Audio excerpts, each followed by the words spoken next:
Hello everyone, welcome to Zoom In China Tea Time. I'm Simone Gao. Last week, the sixth plenary session of the 19th Central Committee of the Communist Party of China formally adopted the party's third historic resolution. It is a landmark document that the CCP is using to project the great glories and victories of China in the past, and most importantly, Xi Jinping is using it as a launchpad for his third term in office. What this 27,000-word document doesn't cover is notable, as the Taipei Times mentioned in their November 21st coverage of this resolution. While a crisis at China Evergrande Group, which many call the bedrock of the Chinese economy, affects millions of Chinese invested in and dependent on the company, the sixth plenary session declared in a landmark resolution that these very people are enjoying the best years of their lives. Meanwhile, the coal industry that once powered the country has dwindled in capacity, leading to widespread power outages. None of these major domestic issues that affect ordinary Chinese people, not to speak of the sheer number of international issues the country is facing, are mentioned in the resolution. The CCP under Chinese President Xi Jinping seems oblivious to the things that directly affect the people it governs. Given that glaring oversight of anything that seems deeply relevant to the Chinese people, it would be easy to assume that this was a document to glorify Xi Jinping, one simply rubber-stamped by the party. While this document does praise Xi Jinping exceedingly, it is not a full win for the dictator. A close reading of the resolution proves that it is a compromise reached between Xi Jinping and the Central Committee, with Xi gaining what he most wanted, while still allowing for some compromises to influential party members. Clearly, the core purpose of Xi Jinping's third historic resolution is to lay the foundation for his third term in office. As I previously reported, in March of 2018, the National People's Congress passed a constitutional amendment removing presidential term limits. While this removed constitutional barriers to Xi remaining in office for life, social barriers still exist. To continue his reign, Xi must convince party leadership and the Chinese people that his is the vision that will carry them into a prosperous future, that he is the leader who will keep them from harm. To do so, Xi Jinping sets himself not just side by side, but above other stored Chinese leaders, including Mao Zedong and Deng Xiaoping. This resolution divides the history of the CCP into three major stages. The first stage contains the new democratic revolution before the founding of the People's Republic of China, as well as the socialist revolution and construction stage after the PRC's founding, both overseen by Mao Zedong. The second stage is one of the so-called reform and opening up, a stage of socialist modernization that is overseen by leaders such as Deng Xiaoping, Jiang Zemin, and Hu Jintao. In making the second stage as one involving three distinct leaders, this resolution weakens the position of Deng Xiaoping and leaves only Xi Jinping standing on par with Mao Zedong. The third stage features Xi's self-described new era of socialism with Chinese characteristics. The intent of this section is to enhance the status of Xi Jinping and position him alongside Mao Zedong, each leading a critical stage of Chinese history alone. It is important to note that the plenary communique shared just after the sixth plenary session of the Central Committee had 5 stages, not 3. In that earlier draft, each of these leaders was highlighted as an equally important figure in a key historical moment. It is only in the post-session revisions that Deng Xiaoping, Jiang Zemin, and Hu Jintao are condensed in importance, and Xi Jinping is raised to an equal to Mao Zedong. But even a status equal to Mao is not enough for Xi, while the resolution highlights each as overseeing a core historical moment in China. The description of Mao over 2 historical periods contained only 5,600 words. Xi's self-proclaimed political achievements, on the other hand, include a 13-item list that totaled 19,382 words. All 3 of the other leaders accounted for only 4,142 words. In essence, then, this new resolution has lifted Xi Jinping to a status higher than Mao Zedong, leaving the sense that his re-election is a done deal. Who among the CCP leadership would dare vote against a leader envisioned as greater than Mao Zedong? However, not everyone in China agrees with the role Xi Jinping carved for himself in this resolution. A side note offered in state-run People's Daily makes clear that there were fierce disputes and even quarrels at the 6th plenary session, saying for 3 full days there were heated and contentious debates between the 348 people at the top of the Chinese power pyramid about this resolution, and they refused to give in. Before one had finished speaking, the others were standing up and preparing to talk. Even at the conclusion of the meeting, the participants were walking in 2 and 3s to discuss this in more depth. What was the focus of their debate? The People's Daily report claimed that the debates arose because of the difficulty in defining a party history and the range of issues within it for a full century. For key importance, though, was the question of how to properly handle the relationship between the new historic resolution and the prior 2 historic resolutions, an issue of great concern to the leaders attending the meeting. Many strongly opposed the idea that the first 2 resolutions should be negated. It is only the 2nd historical resolution that deals with current policies in China. That resolution denied the Cultural Revolution, banned the cult of personality, had a 7/3 evaluation of Mao Zedong, established a policy of reform and opening up, and importantly, abolished the lifelong system of leadership. According to the rules of the Communist Party, when a resolution is voted on, it must be passed by all. Should anyone dare to vote against it, his political career would end immediately. However, knowing there may be some dissent and wanting to avoid antagonizing a large part of the party leadership, Xi left a space for a 3-day discussion period before the vote.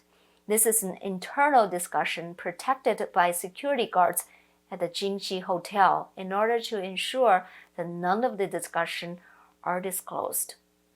This is different from the National People's Congress and CPPCC meetings. Many deputies to the National People's Congress and members of the CPPCC are simply figureheads whose opinion have no weight. But the Central Committee is the core of China's power. There are princes from all sides, and no opinion they share is trivial. That does not necessarily make them free to express them at will or free from consequences of doing so. Despite being princes from all sides, they are not necessarily protected from a purge by Xi Jinping after the meeting. It's just like Stalin purging a group of members every time he held a meeting of the Central Committee. If that risk still exists, then why would these committee members be willing to strongly speak out on or challenge this resolution? Because Xi Jinping has spent many years breaking the unspoken rules of the Communist Party's game, namely the rules that gave the leadership enormous privilege. If he is re-elected for a 3rd term, they will lose those privileges and have to play a new game dictated by Xi Jinping. Recently, it came to my attention that the sons and daughters of CCP officials who have gone abroad have sought to stay in the United States. Before, CCP officials used the United States as a spare tire, but kept their base in China. Now they see that China is faltering and are seeking to stay in the US permanently. They knew that with Xi Jinping in charge, their property, privileges, and even personal safety are at stake. In the end, Xi got what he cared most about. He confirmed his supremacy in the party and his position on par with Mao Zedong, laying the foundation for his third political term. This is a victory for him. Meanwhile, he did make concessions on the direction the Communist Party will go in the future. His first concession was a denial of any positive outcomes from the Cultural Revolution.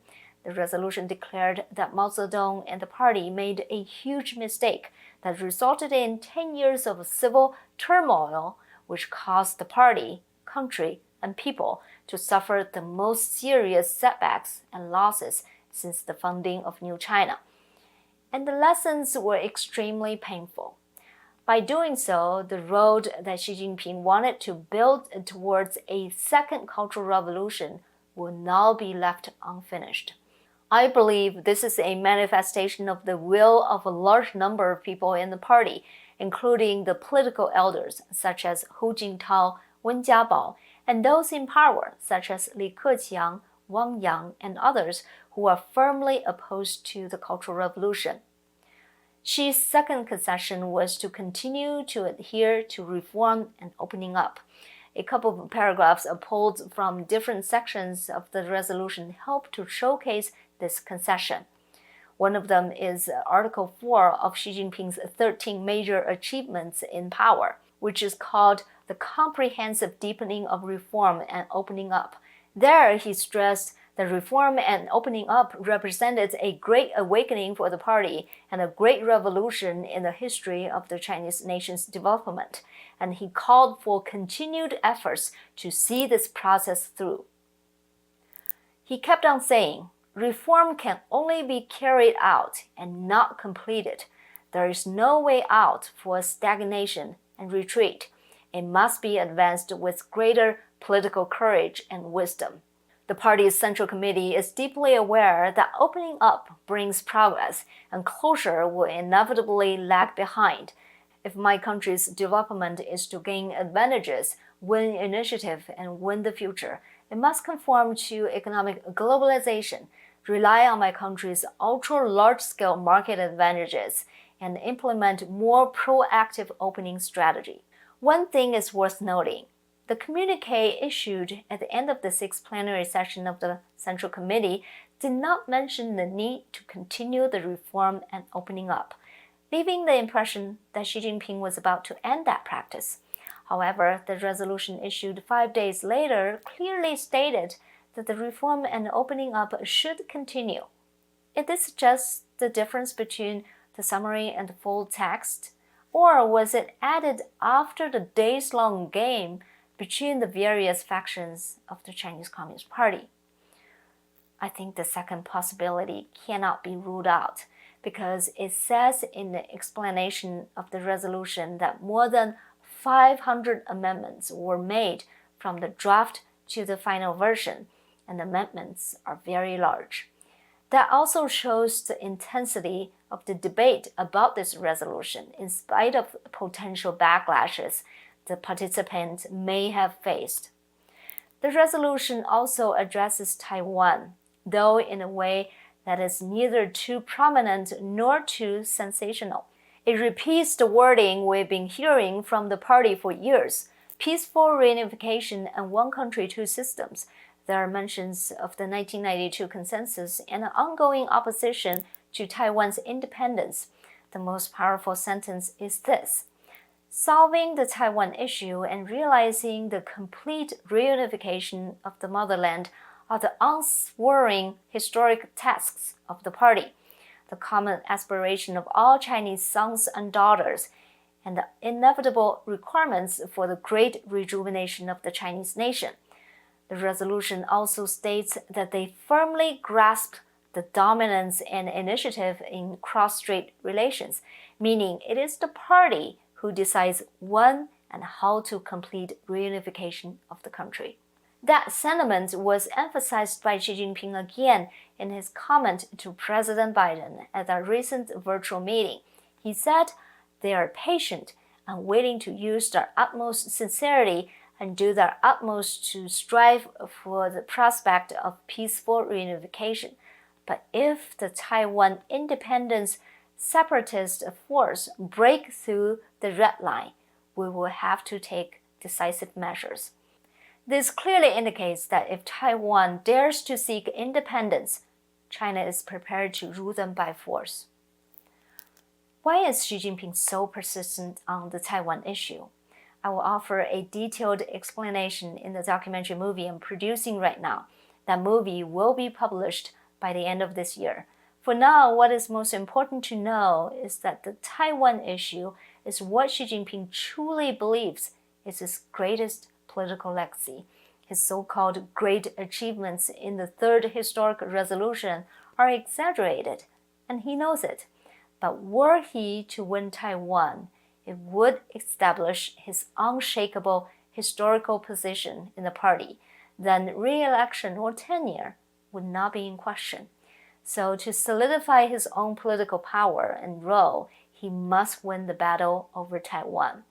This is a critical fact that the US and the Taiwanese government must understand. That's all for today. Please like, share, subscribe, and donate to this program if you like my content. Thanks again, and I'll see you next time.